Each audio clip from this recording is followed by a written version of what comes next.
Hello, and welcome to the New Republic's panel on the Oscars, and specifically the Oscars during a pandemic. My name is Spaeth. I'm an editor at New Republic, and I'm being joined tonight by Laura Marsh, Alex Shephard, and Joe Livingstone. Welcome, everybody.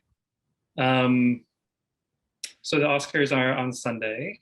And before we start talking about some of the movies, I thought we'd talk a little bit about the sort of strange context, the strange backdrop behind them, which is, of course, is the pandemic, which has completely upended the movie industry. So how has the pandemic affected the Oscars specifically? Alex, what do you think? I think it's a very strange year, in part because everyone is flying blind. I think it underlines how much the box office figures really guide these things. I think maybe a movie like Tenet, which I didn't see, but would be the kind of thing that could sneak in based on the sense that the Oscars need to have these kind of big attention-grabbing movies in the post-Dark Knight era. So instead, you got the sense that people were kind of flying blind, and instead the movies that they picked for the most part were either ones that had a kind of resonance with current events, or were these kind of very small movies, almost like short stories, like Sound of Metal. Yeah, and I think there's also a lot of movies that were postponed or canceled, and I feel that has had like an impact on the crop of movies that have been nominated. Do you think that's the case, Joe? Well, I'm not psychic, unfortunately. I think it's interesting that Alex brought up Tenet, because I did watch it. Laura and Rio, I don't know if you watched it, but I forked over my like $19.99 or whatever online. You do know that I didn't watch it. That's true. I was waiting to see it the way that Christopher Nolan wanted me to see it, which is in a setting that I could very easily contract coronavirus. So right. Yeah. No, I streamed it. And that, as a film, like I found it kind of enjoyable, like in the moment to moment sense. Like I quite enjoyed watching it, and I think it could have done okay at the box office, you're right, but like we'll never know. We'll never know the great run that Tenet could have had. Yeah, I mean, there are so many movies just missing. I mean, we've all been waiting for the Sir Gawain and the Green Knight to come out, which has just been endlessly postponed, but there have been, a bunch of really interesting movies. I just don't think that they're really reflected in well, certainly not in the Best Picture nominations, but maybe we can go category by category. Just a couple of the movies that didn't come out that are notable. Jordan Peele's Candyman. Obviously, like, I haven't had a chance to see it, but I'm sure that would be something that would be Oscar nominated. And that was like something that I was looking forward to seeing this year. So a movie that I assigned for review multiple times, and then it would be like, it's not coming out anymore. And there are a couple of other movies like that, like very movies for which there are high expectations, right? Which, because they're so highly anticipated, didn't want to release during the pandemic. yeah, I think there was also a sense too of there not ever being a shared conversation around these movies, in part because release dates were so muddled, and watching them come out, they were staggered. And even when they were streaming, technically you could see them all the time. All the reviews were dropping right at the same time. There wasn't ever really a sense, with the exception of the kind of late buzz around Nomadland, a movie that I'm sure we'll talk about a lot soon, of this being the kind of normal, like, zeitgeisty Oscar conversation. A lot of these movies that have come out, there hasn't really been a critical conversation about at all.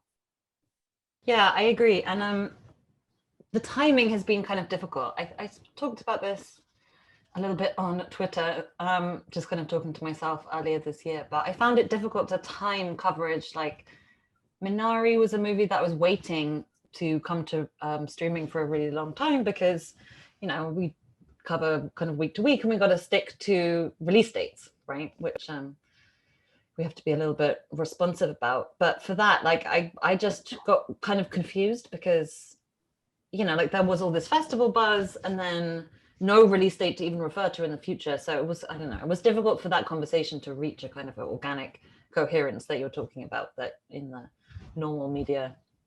There are always these Oscar movies like the Judy Garland movie that Renee Zellweger won an Oscar for, whenever that was, that are like movies that I never saw Judy playing anywhere. I think it somehow made like $20 million or something, but it does seem like there are a lot of those movies this year.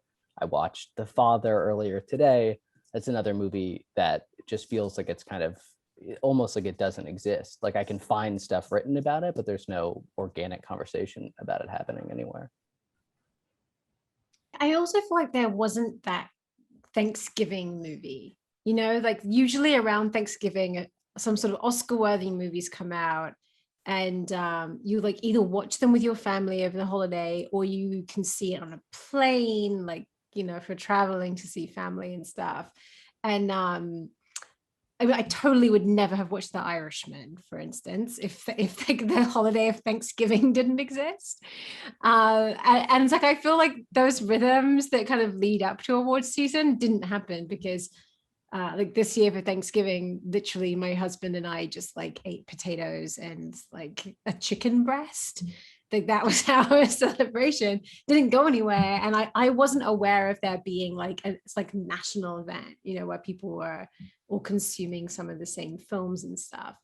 Well, I think that is partly too, because in the time that I would normally be going to see all or most of these movies in the theater, we were all transfixed to a slow motion coup d'etat that was happening in this country, which is the thing that I keep forgetting about. But that I think is ordinarily the time you talk about these movies. It starts around Thanksgiving and it ends, you know, sometime in mid-January, and then starts to heat up again right before Oscar season. And we were all understandably fixated on another sort of drama then. So that's funny. Like I actually forgot about Trump completely almost. The other pandemic part about it, at least for me, is that like during the pandemic, or you know, now, like I'm just very specific about what I want to watch. Like it has to be like some kind of like comfort level, like entertainment. Like I watched like every single like Austen like adaptation, that kind of thing, and like the Best Picture nominees were actually like the kinds of movies I really did not want to watch. Like I just didn't like from the descriptions of them. I'm just like, no, like this is exactly not the kind of movie I want to watch like on a pandemic Monday night or whatever. You mean that there were so many historical movies? I'm thinking more of like Nomadland. I'm like, you know, Right. I mean, I felt exactly the same about Nomadland. I felt like in the last year, a movie has to be so good for me to want to watch it and to be really like offering something different, because I think most people are sitting down in front of a screen all day. If you work in an office, you're just at home in front of a screen. And so for me to want to sit down in front of another screen all evening and watch a movie, it's probably not going to be a new movie. Like Criterion this year did like a huge Wong Kar-wai retrospective, and to me, like that is something I will watch. Like I ended up watching a bunch of his movies this year because they're like immersive and lush, and like he has such a distinctive vision that I felt like this is like a project for me. But that's so different from being like, I must watch Nomadland because it has a critique of Amazon. Like I would rather just read a critique of Amazon. Yeah, I mean, I think the question of the value of the critique in the many, I guess, like social movies, you could call them, that are nominated for Best Picture and also for Best, you know, lead actor and actresses. This year I think it's a good one because there have been a bunch of negative pieces about Nomadland, about how, right, it's like that kind of like the weird happy ending where it turns out that, you know, homelessness. Wait, are we doing spoilers? Sorry. Sorry, I completely forgot. Right, like is the value supposed to be in the critique, or is it kind of like news worthy critique. And I think that there's a similar questions to be asked of the Trial of the Chicago 7 and Judas and the Black Messiah, I think, because they're quite traditional movies with quite radical subject matter. And that was just kind of like, I found sort of like confusing to process in such a year. And I felt like maybe not fully connecting with the authentic social movements happening around them. I don't know.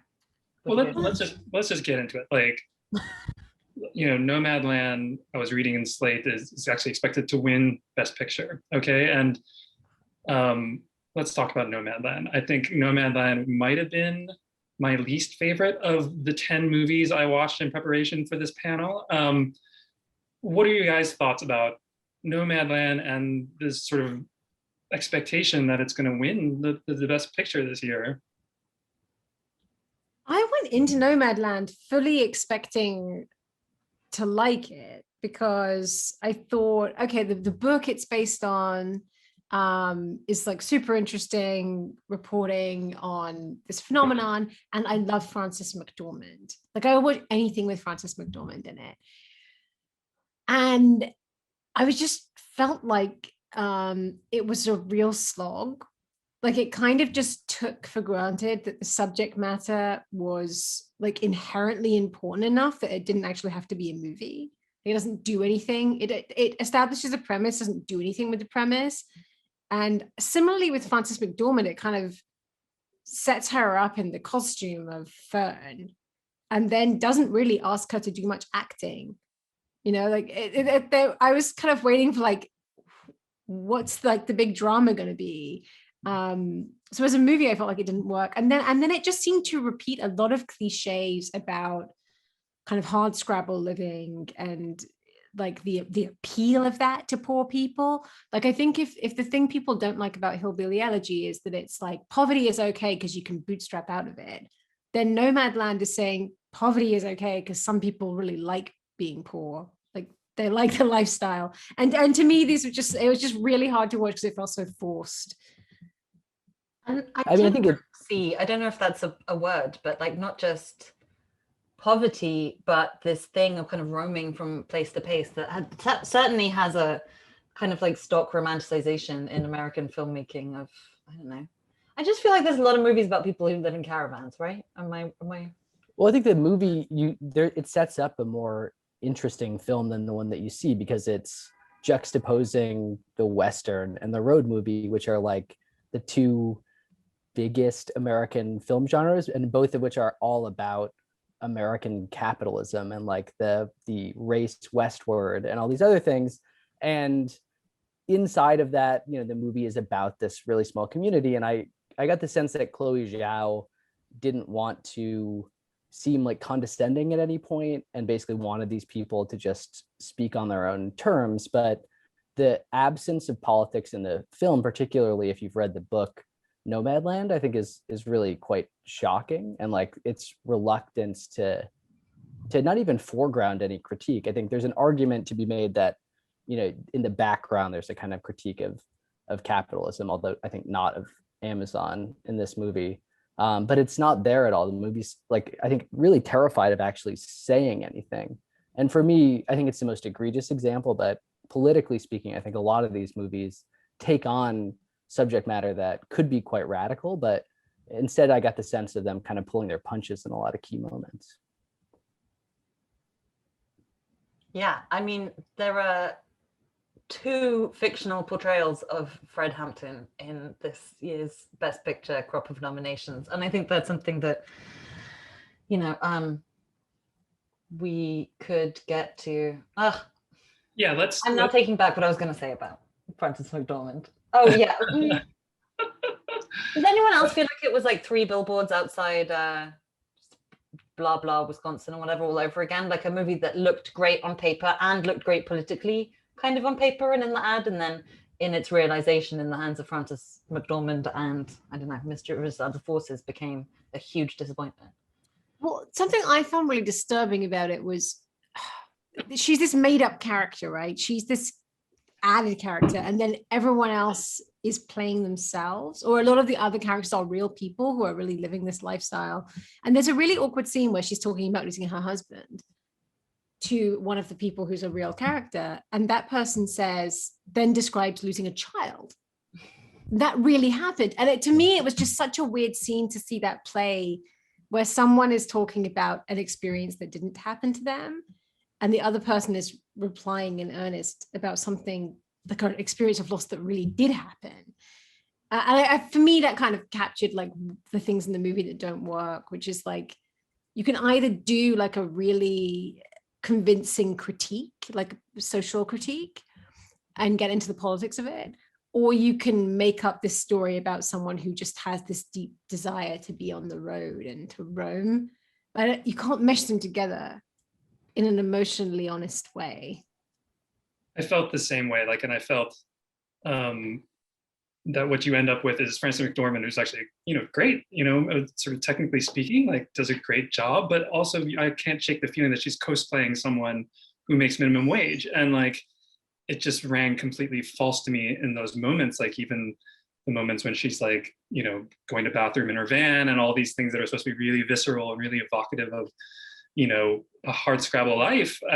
Just like, I don't believe it. And this is something that Jack Hamilton said in his review, but the fact that all those Amazon shots are clearly done in 2020, I also thought it was jarring, frankly. And I think the idea that this is a movie that you have a character who is, I think, very clearly meant to be emblematic of someone in the white working class in this moment, but that the movie itself is situating 10 years earlier, I think, for really kind of crass political reasons, which is to say to avoid any conversation of how the people in this caravan would have voted. It's just really strange.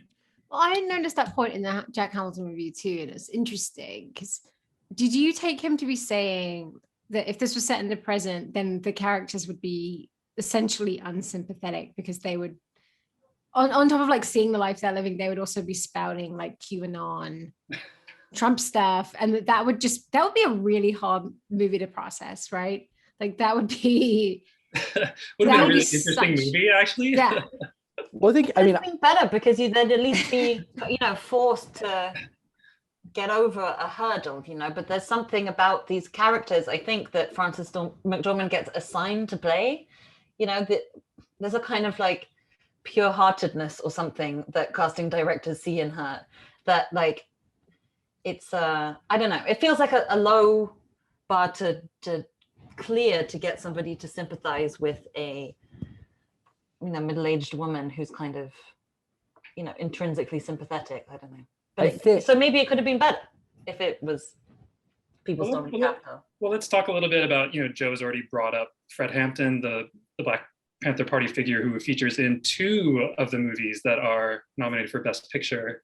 One of the striking things about Nomadland is that it's very white, right? And it's expected to win, even though the Oscars are probably like the quote unquote wokest Oscars, we've had in a while. There's very self-consciously woke. One of the Best Picture nominees is Judas and the Black Messiah, which is about the killing of Fred Hampton. And then you have basically the Aaron Sorkin version of the same story, which is the trial of the Chicago 7. Why don't we talk a little bit about those 2 movies and where they fit together?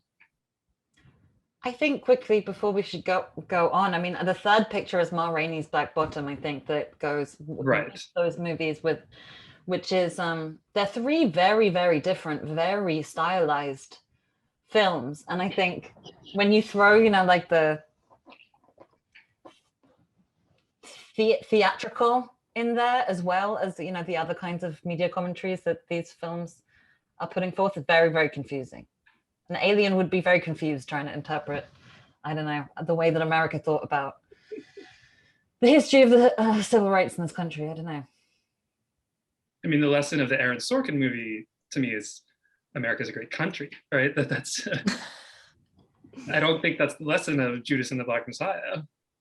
But the interesting thing to me about Judas and the Black Messiah is that the politics of that movie are not Fred Hampton's politics. They might not even be that close to them really either. I think it's arguable that they're as close as a kind of Hollywood movie that I think did have ambitions to be a blockbuster would, but it's also a much more, I think, muted movie, and one that I think kind of ends up hiding from Hampton's radicalism and kind of muddling it in a bunch of key ways. The Sorkin movie, I think, is interesting because it very clearly is taking a perspective, a Trump era perspective, and looking at this trial and kind of contorting it in all these weird ways. But I think that there's something similar happening in Judas as well. Weirdly, politically, Ma Rainey was the movie that I felt spoke to me most, I think, clearly and cogently. And I think that's partly because it's a play that was written in 1982 that was just much more kind of sharply realized. And it had a limit to it, right? There's Ma Rainey's Black Bottom is a very you can really tell that it's a play, right, when you're watching it, but that's largely because it takes place in like 2 rooms, right? And I think that is the great downfall, one among the many things that contribute to the downfall of Aaron Sorkin's work is the kind of lack of boundaries put around the project. Like, it just got bigger and more ambitious and more insulting as time goes on to the real people, like the real Black Panthers who are like still in jail, just to turn it into material for the Sorkin, extended universe. Yeah, I didn't see the Aaron Sorkin one, but I did watch Judas and the Black Messiah, and I thought that, similarly, the movie, I think it really shies away from even trying to convey what the Black Panthers are trying to do. It is very unclear on that. It's just kind of like revolution, but they won't really define it. But I do think what the movie did well was that it presented a very clear picture of the evils of J. Edgar Hoover's FBI. And so from the politics of it in that way were clarifying. Like, it has a critique of the FBI, and it wants to show like very clearly they did this stuff. And so in its defense, I think it showed that well. It showed like the human cost of it well. The casting's amazing. Like, a movie with these actors would be hard. It is sad, like, again, that it wasn't released in cinemas, because I think it would have been more successful. I thought Jesse Plemons was also amazingly sinister as this kind of like baby-faced, evil FBI handler. Not his first time, right? He's played a lot of racist cops already. Yeah, got the perfect face for it. But what I found interesting about Judas and the Black Messiah was it used like a very like old Hollywood setup, which is the mole inside the organization, right? Like 10 years ago, The Departed won an Oscar for basically the same setup, but it's like a mafia organization, right? And that's what we're used to. But I think it's interesting that now the Black Panther Party is like being used in that same way. To me, it combined like these sort of new politics we're seeing now with old Hollywood tropes. Like, people love those kinds of movies. Right, and it doesn't require you fix or even address any of the kind of ongoing issues in order to make that movie. It's not like Schindler's List came out after the day that anti-Semitism was resolved entirely. Like, they're so divided as streams of entertainment, right? Like, or streams of media, like actual news about what happens to Black people in America, and then the movies about the way the here and there when white people wandered into court, make a feature film about it and win some Oscars. It's incredibly cynical, I think. I thought that it was one of my favorites of the ones that I watched, because it was a movie that wanted to actually take a premise and go somewhere with it. Like, there were moments when, even though what's going to happen, because that Fred Hampton is murdered, there were moments on the way where you didn't know what was going to happen. You didn't know what the Lakeith Stanfield character was going to do. You didn't know how he was going to like get himself out of a scene. And I found that so lacking in so many of the other movies. Like in Nomadland, I was like, I can watch this while cooking, while like reading on my phone, because like nothing's going to happen. Like, it's not, I know I sound like a Philistine for that, and I'm not obsessed with plot, but it was like nothing's going to happen even on the level of like someone's going to look at someone in a funny way. It doesn't, I'll have to like think about. It was just not interested in going anywhere with the stuff it had set up. And with a couple of these movies, like I felt like, what is the father going to do with this premise? Where is this going? Like I felt like I got a lot just from the trailer. You were like, okay, that's the whole movie. Yeah, I think in that movie too, Kalia's performance is a tour de force, but Stanfield, there's something in that where there's so many characters in these films that are either mouthpieces for certain political ideas or are just straight up metaphors. And Stanfield is literally a metaphor for white America and the political establishment's treatment of Black America, and this idea of dividing people for racist and cynical means. But that performance, I think, is the most human that I saw this year, especially when you contrast it with when we were just talking about Frances McDormand, where they kind of have to go out of their way to add this like tactile humanity. We were talking about her, going to the bathroom in a bucket or whatever, her bathing herself in a stream. But in Lakeith Stanfield's performance there, you felt that, I think, on a human level in a way that I think really stood out, especially given the political ambitions of these, a lot of these films. Speaking of treating people like metaphors, I just rewatched The Trials of Chicago 7 just to bring it up again. And I just feel like, to fictionalize so much of that story, like they're like amalgamated characters. The main kind of like plot of the film is poured into the character of Michael Hayden, and he does things that he just never did in real life. I don't know. I think it was a weird movie, a weird year for the movies to stray so close to real life while staying so far away. That movie also had the weirdest performances of any of them. Michael Hayden was Eddie Redmayne, right? And you're like, it's a singularly bad piece of casting. Sacha Baron Cohen, who we will be talking about later, my favorite, was horrible. It was uniquely horrible. Even Mark Rylance, an actor that I love generally, I thought was kind of bad in this movie. But part of that is, I think Joe put it really well when she described the Aaron Sorkin cinematic universe. And I think this movie is almost not understood as a movie about the end of the civil rights era so much as it is just a kind of continuation of Aaron Sorkin's larger historical and political project. But so do you think that the kind of like lack of attention that some movies have got because of box offices, like not having the box office, not having in-person audiences, has benefited some of these movies? Like Aaron Sorkin there's a whole industry around dunking on Aaron Sorkin, right? Kind of just slipped in under the radar. I mean, there were definitely negative takes. There were reviews, but like it very like easy to ride that out.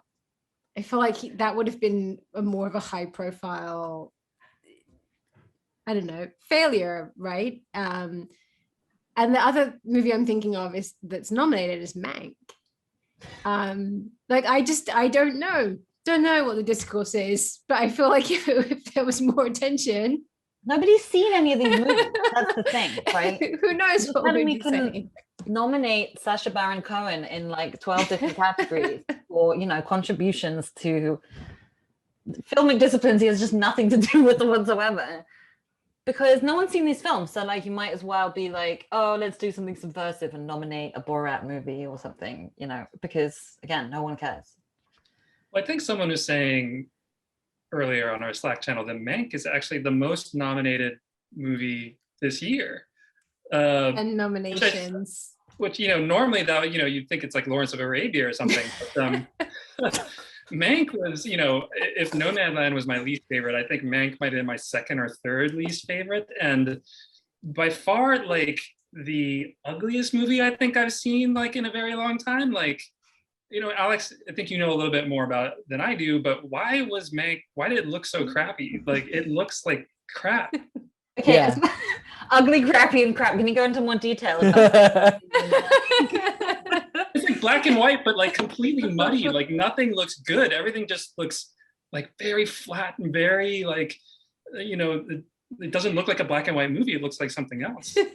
I've made my background distill from Mank, so that will help maybe. But yeah, I mean, it's strange too, because Fincher, who's not my favorite director, is someone who, generally speaking, is very good at conveying ugly scenes. Like you think about basically any movie in his work, it's the ugliness is part of it. In this, he insisted on filming it in black and white, but it's digital black and white, so it really looks like a kind of Instagram filter the whole time. I found it really, really distracting because it's just high contrast all the time. The thing, that you love when you go to see whatever, The Third Man or some Orson Welles movie, are all of the shadows and the gradations, and there's none of that whatsoever.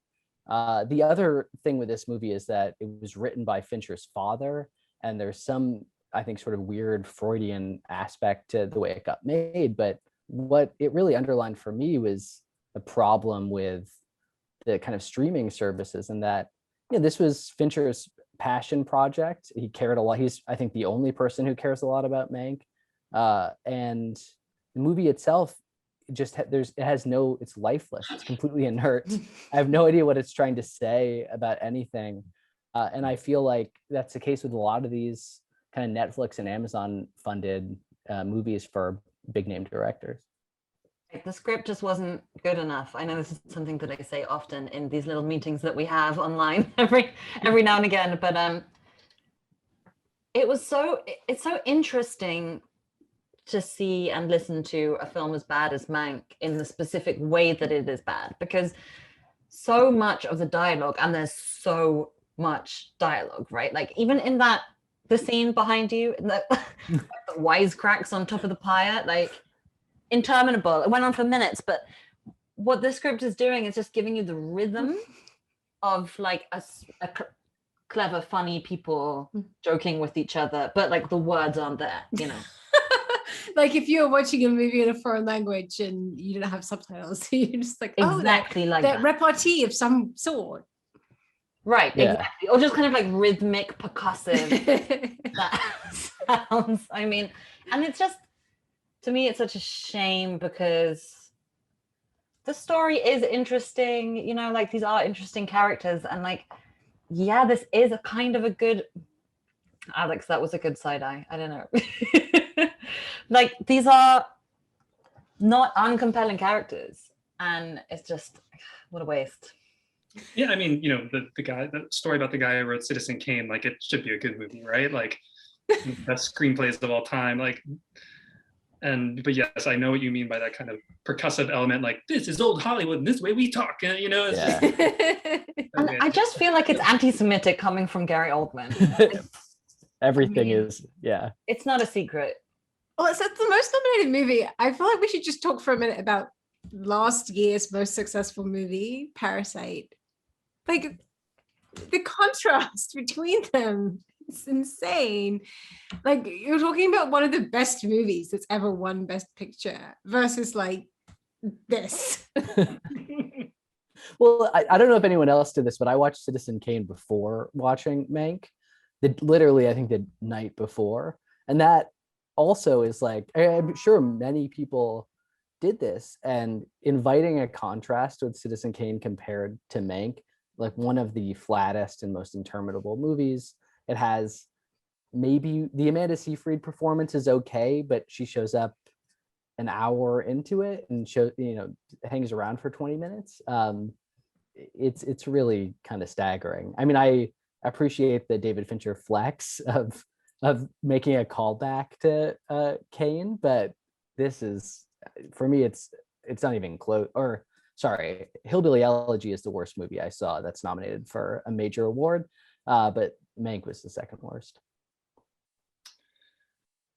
Right, Anyone watch Collective? I haven't seen that. It's amazing documentary about Romanian corruption. It has everything that Mank lacks, things that happened. There's laughter. You'll laugh, you'll cry. It's very good. There's some genuine little moments of joy on the list down there. Well, yeah, Yes, let's talk or about maybe movies that cropped a up. movie that's good, or at least that I thought was good, which is Minari. Um, well, I'll let someone else go first. Joe, what did you think of Minari? I shouldn't go because we never managed to get to finish a review of it because Minari is a very good, very, very charming movie that I think is quite difficult to. I mean, it has beautiful cinematography, it has a beautiful script, it has amazing performances in it. Its effect, I think, is like the sum of its parts in a way that's quite difficult to get like a handle on which is partly why I think a lot of reviews on it felt unsatisfying unless they were about the author, talking about like resonances they felt with their own childhoods or like watching the movie. So that is always interesting to me, I think, when a movie kind of eludes easy, it's just a little bit difficult to get it on the page and capture why it's effective. So you're right. Credit to Minari. A good film. Well, I thought one of the things that I thought was interesting about it is one thing that stood out to me about Nomadland and Hillbilly Elegy is that these are movies that their source material was entirely political. Nomadland is a book that is all about how how America is a parasitic country, and Hillbilly Elegy is about how if you are someone who America treats like a parasite, then it's your job to fix it. But those movies, I think, were really uncomfortable with the politics of their source material and essentially tried to lop them off. So you had this like almost like phantom politics. You could sense somewhere in these movies that there was a political viewpoint that had been kind of decapitated at some point. But Minari, I thought, was the movie that they were trying to be. It was very much a like critique of the American dream. It also, I think, did what Nomadland was trying to do in taking its characters very seriously, not condescending to them, like allowing them to just be people who have their own kind of motivations. But it also, I think, had a really strong critique of American capitalism, the American dream, whatever you want to call it. That was in there. It was just very subtle, but I thought the performances in it were great. It was one of my favorite movies of this group of films. Right, it presented a quite strongly sort of theorized relationship between people and the land that they occupy, right, and relate to in various ways. And that, I think, as you say, was precisely what was missing from Nomadland, like any sense of the aesthetic nature, aspects of the film establishing a connection or a dialogue or some kind of process between them. With that said, I mean, I think that there is, as you say, also Minari was a very subtle film, like very, very subtle. I don't know. I agree with your point that it's actually hard to describe what is good about it, like, because it is in a way very modest. And the movie actually that I thought of that it reminded me most of, and what sort of affected me the most, was the scenes in Godfather 2 when Robert De Niro first moves to Little Italy and they're all speaking Italian, right? And it's this like just very like strange part of those movies, and it reminded me exactly of that. Like it was like they're not doing much, right? Like in Godfather 2, they're just having kids, opening a business, but there's something about them being those immigrants that like makes it like somehow very moving. And even though I knew everything about Minari going into it and what it was about, that still somehow got me, because it was Korean, like because it wasn't just the Italian American experience that I've watched so many times in movies, but it was something else.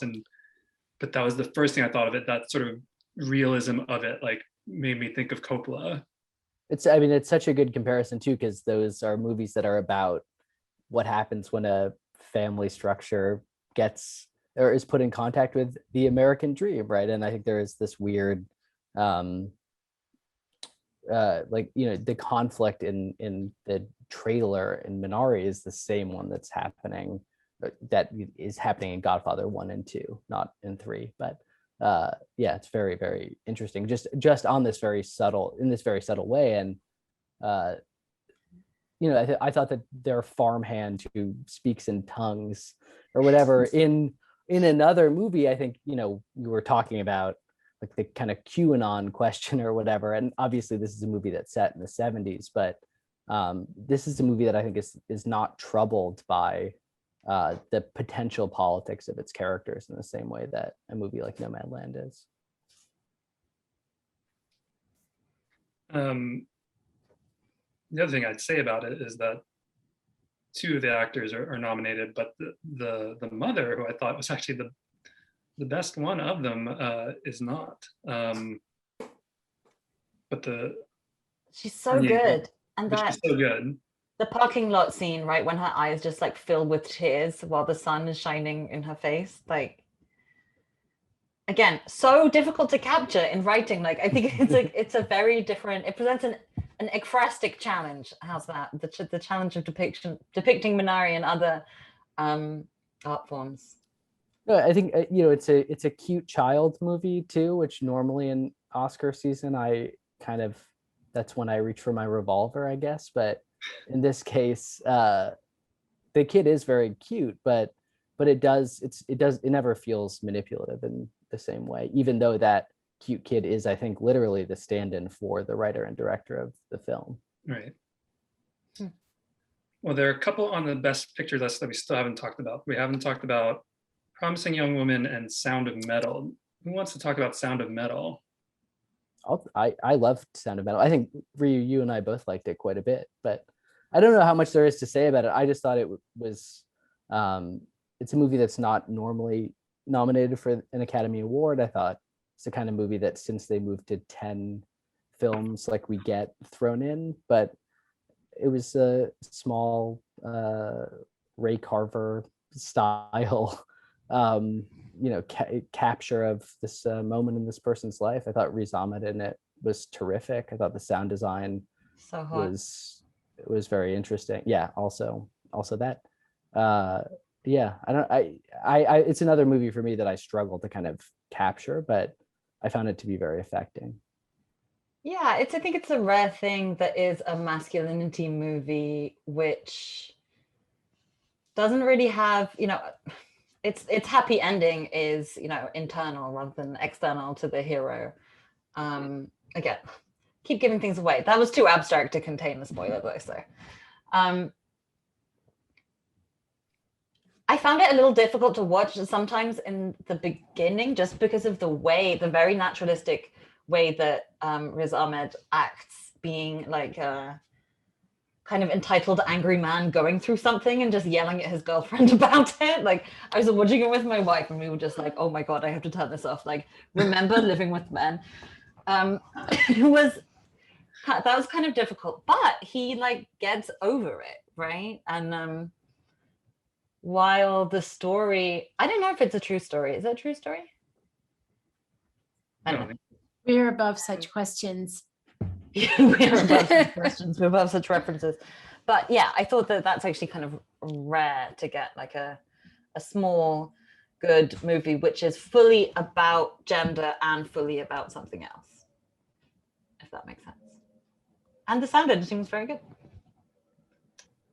Yeah, I think actually Sound of Metal was my favorite of these movies. I thought it was like by far the tightest. It was the plot was gripping. It kept surprising me. Like, there's a scene, the premise of the movie, for people who don't know, is that he suddenly goes deaf, and then there's a scene where he's learning how to be a deaf person with these deaf children. I'm like, oh, this is what this movie's about. But it's not, and like, that's what's really good about it. Like, it kind of surprises you, and I get what Joe's saying about the acting. I can see how that might be a bit of a turnoff, but for me, like, him being locked in his deafness was like very, very well done. And as Alex mentioned, the sound editing, the way they can play with sound, the way with a deaf person experiences the world versus someone with partial hearing versus someone with full hearing, like, it just used cinema in all the ways like that you kind of want it to. It was a very cinematic movie.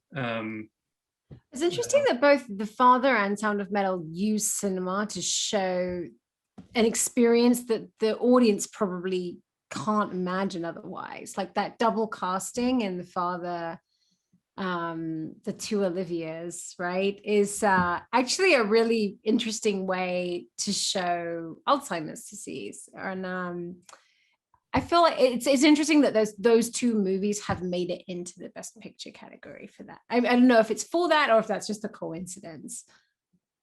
I mean, I thought it was interesting in that the Sound of Metal for me felt like a very traditional Oscar movie. It has this like big masculine performance from Riz Ahmed. It's about somebody theoretically, becoming disabled very quickly and then overcoming, or at least theoretically in the normal Oscar movie, they overcome the disability.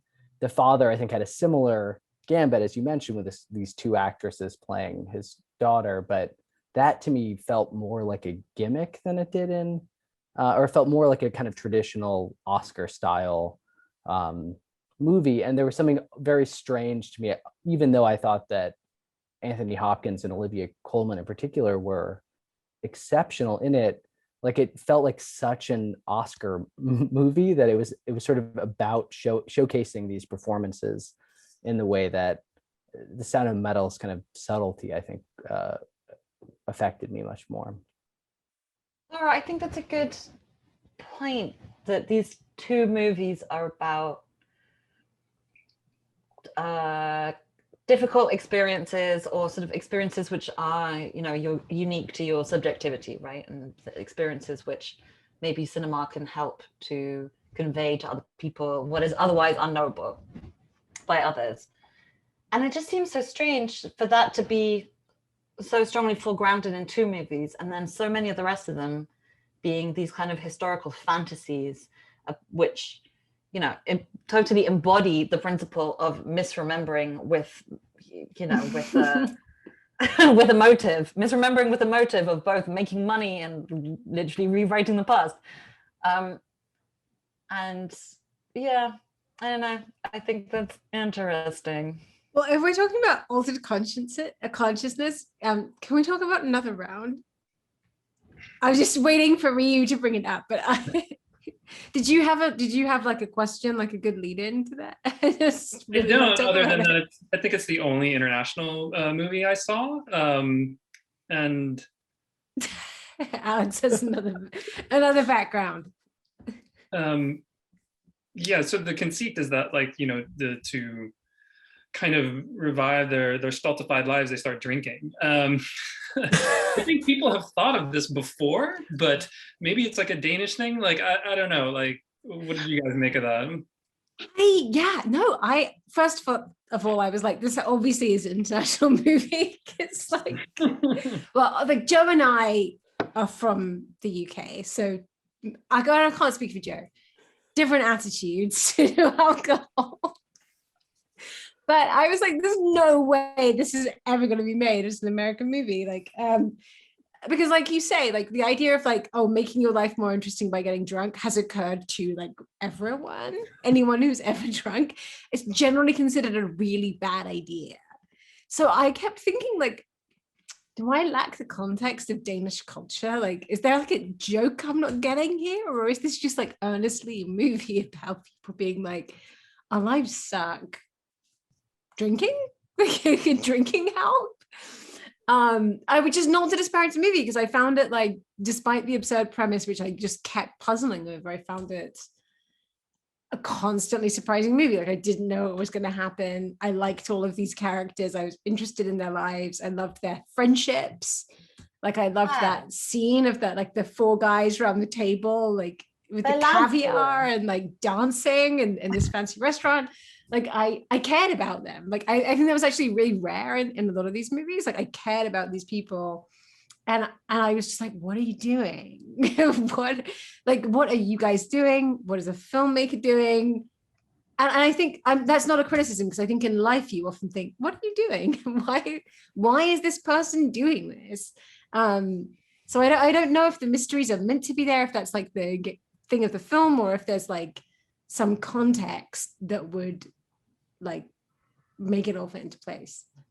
I think there's something about genre expectations there, and that, I spent the whole of quarantine pandemic whatever staying at home time watching horror movies, including a lot of Nordic horror movies. And this film begins like a horror movie, right? Like it sets up the classic man who is about to snap, right? Scenario of like a kind of angry, repressed, middle-aged guy who like doesn't like his job. Like, so usually what I expected to happen was, you know, some like Danish wood spirit has been like trapped in an ornament on his mantelpiece or something, you know, and then it turns out he has to like meet his dead niece in heaven or something. That was much more likely than what actually happened, which is, as you say, deeply confusing. But I liked watching it.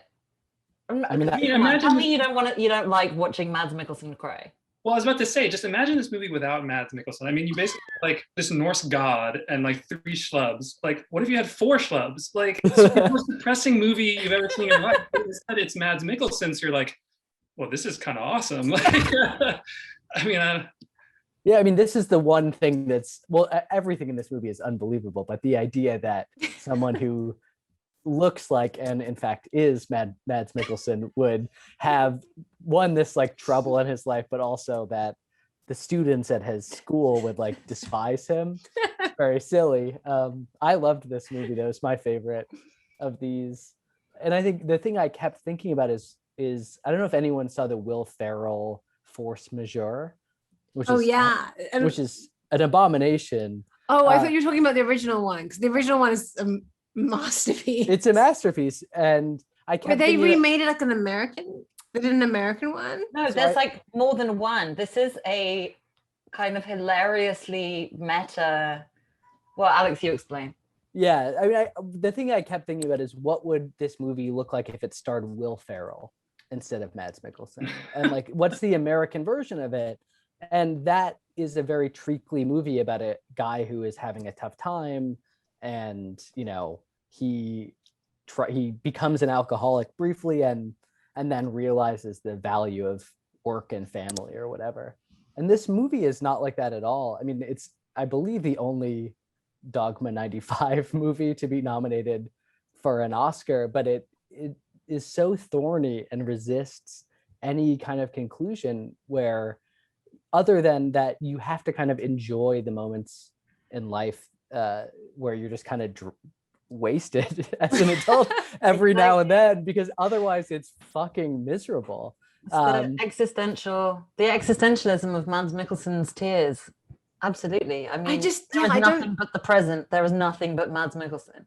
It couldn't exist in the US because there's so many layers of morality. Like, they're teachers, they're school teachers who are drunk all the time.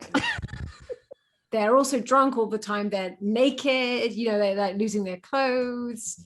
Like, I just think it would be, like, no studio would be like, this is okay, you can make this. Well, I mean, the premise is sort of the same as Old School, the Will Ferrell, Luke Wilson movie, in which a bunch of, I think, 30-somethings start a fraternity as a way of reclaiming their youth and masculinity. But it is an actually like existential and interesting movie.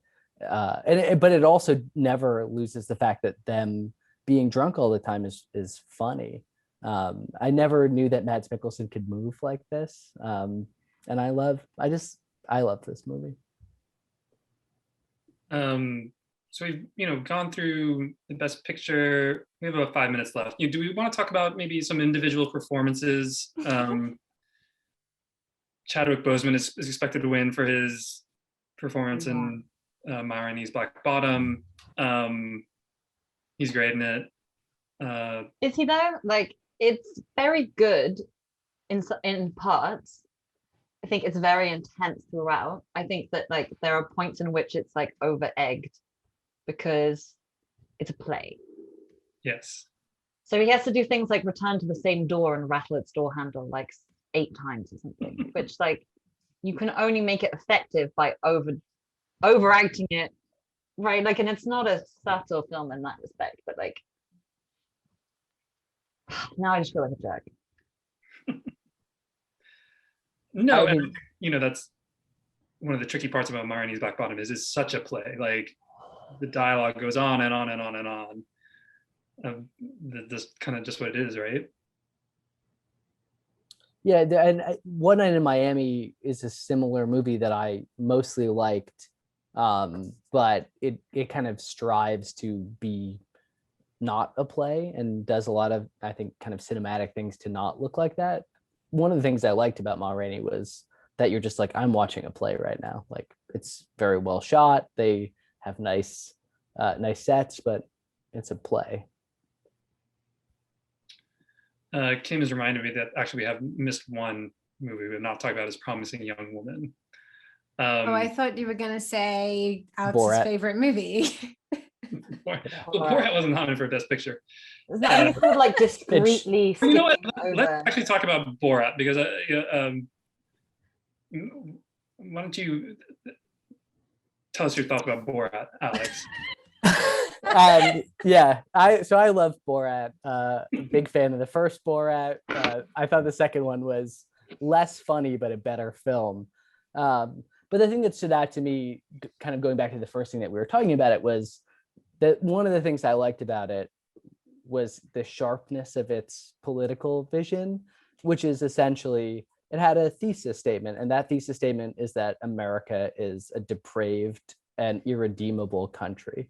And it's both naive in a kind of de Tocqueville sense, but also barbaric. And that it's very funny. It's also very scary. But I thought it was kind of notable to me, given how many of these movies were political, that I felt that Borat, this kind of 90-minute,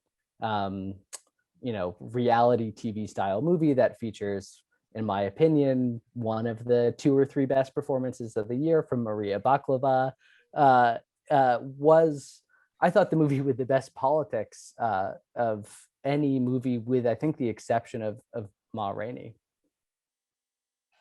So, what do you mean by that? Yeah, like when you say How are we sharpness, characterizing the politics of this movie?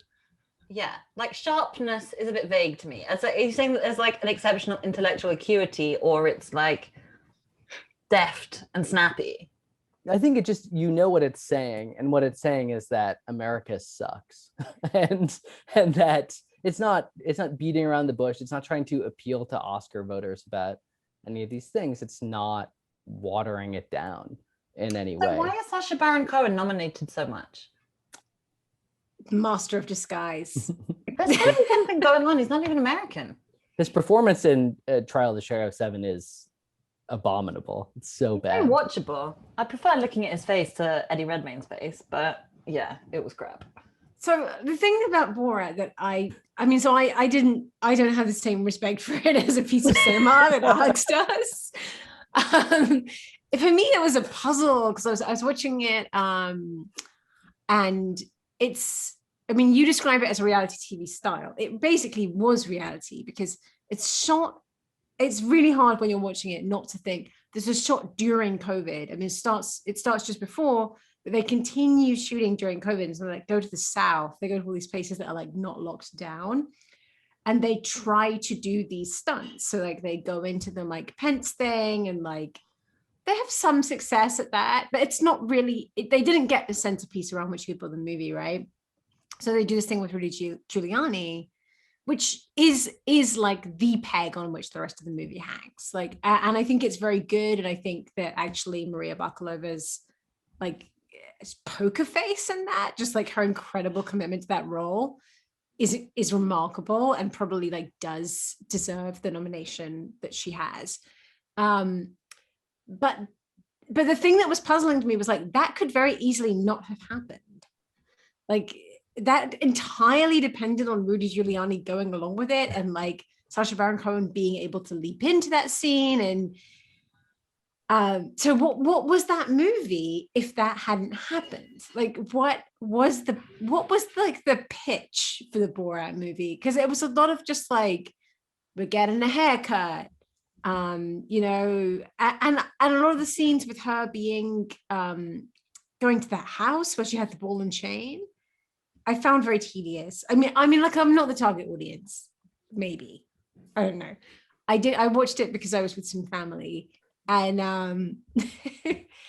not to blame anyone else, but I was like, what is that? What were they aiming for? And without the Rudy Giuliani thing, where would they have sort of landed?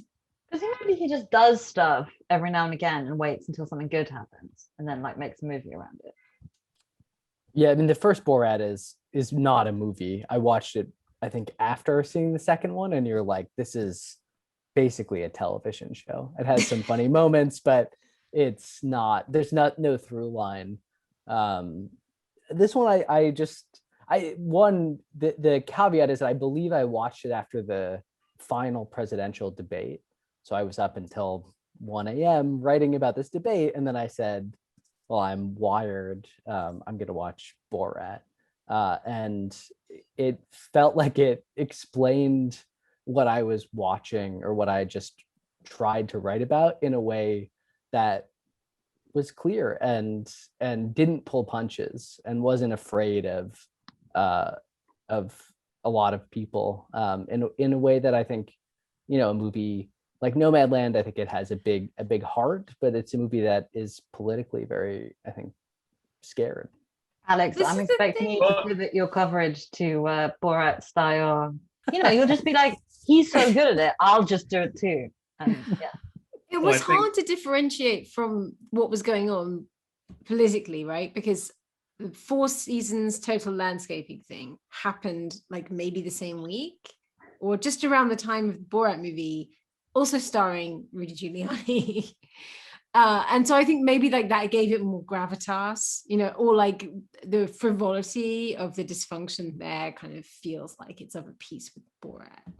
I think the Giuliani thing ultimately for me is like a distraction to the movie itself. Like it became the whole film, this idea of like, what's real and what's not here. But, I think especially, one of the things, and again, I'm beating a dead horse, but I think, the satire in the Trump era in this country was horrible. It was unfunny. It was kind of, it was Sorkin-esque in a lot of ways. And I felt that, I would rather watch Borat's subsequent movie film 100 times than watch a second of Stephen Colbert talking about Donald Trump, for instance. Yeah, it feels also like for want of politics, so many of these historical movies just made stuff up, right? That like felt right. I mean, I'm thinking specifically in the trial of Chicago 7, like just telling a story about justice and miscarriages of justice and making it about 7 white people with Bobby Seale kind of like thrown in there on the side. Like, I don't know. I think there's something just so weird going on about like sentimentality, versus cynicism. Like, oh, cynicism doesn't work, so like let's try this. But I don't know. The Academy just has such a terrible, terrible track record in understanding politics of any description. So I don't see why like 2020 would be like the year that they start making sense. Well, I think that's actually all we have time for. And it's a good note to end on. We're at movie, subsequent movie, film, whatever. The movie of the year. Should have been nominated, should have won. Thank you to Joe Livingstone, Alex Shephard, Laura Marsh, and Mads Mikkelsen. And Mads Mikkelsen, thank you. And thank you for watching. Bye. Bye, everyone.